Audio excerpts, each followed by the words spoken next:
Selamat siang, perkenalkan nama saya Kerry Raffles Nebaho, NIM 6233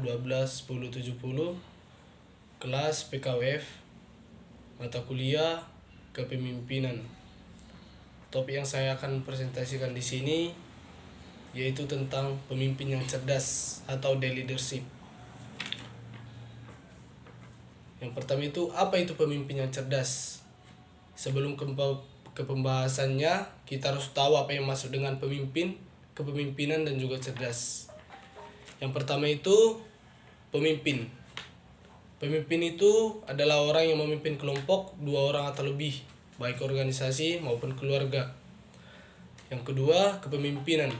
Kepemimpinan itu adalah kemampuan seseorang untuk memimpin, mengendalikan, memengaruhi pikiran, perasaan, atau tingkah laku orang lain untuk mencapai tujuan yang telah ditentukan sebelumnya. Dan yang ketiga, cerdas. Cerdas adalah mengetahui banyak hal yang berkaitan dengan ilmu pengetahuan, pandai, dan cepat dalam memahami sesuatu.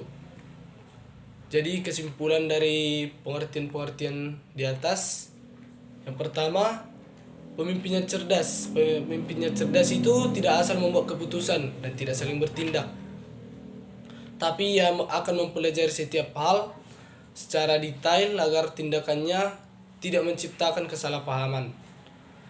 Ia akan berpikir cerdas dan bertindak cerdas.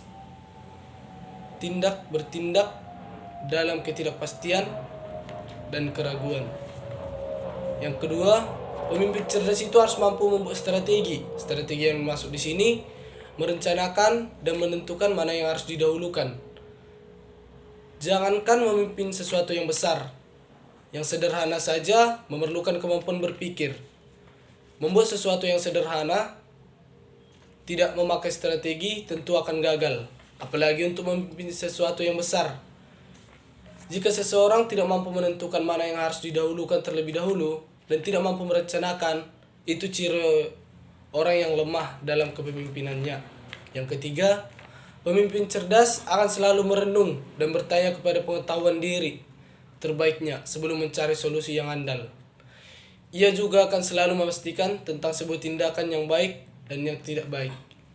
Yang keempat atau yang terakhir, ia adalah seorang pemimpin yang cerdas yang tahu cara-cara terbaik dalam memformulasikan setiap persoalan bangsa sebelum bertindak. Ia selalu berpikir untuk kepentingan pihak dan tidak sekedar menghibur hati sekelompok orang dengan keputusan atau tindakan yang kurang jelas. Bagaimana jadi pemimpin yang cerdas?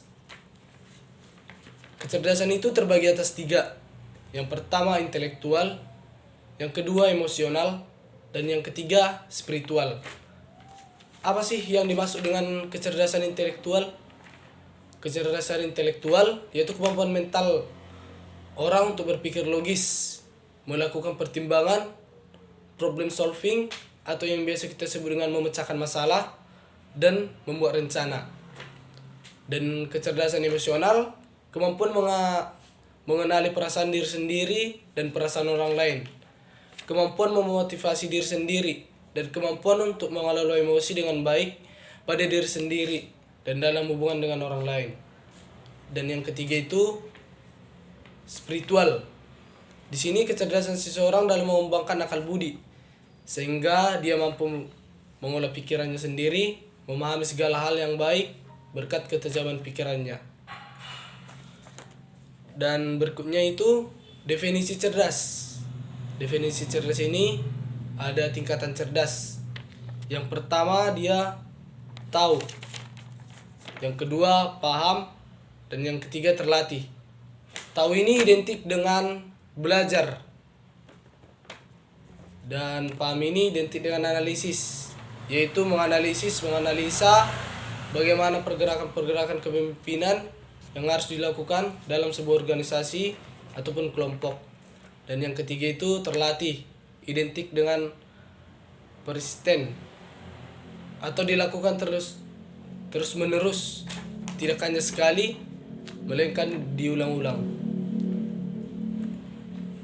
Dan yang terakhir itu mutual learning, Apa sih yang dimaksud dengan mutual learning ini? Mutual learning adalah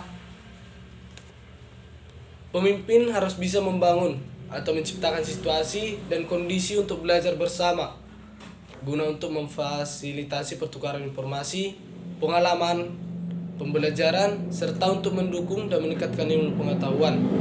Tujuannya apa sih mutual learning ini? Yang pertama itu agar organisasi tumbuh, maka diperlukan belajar bersama.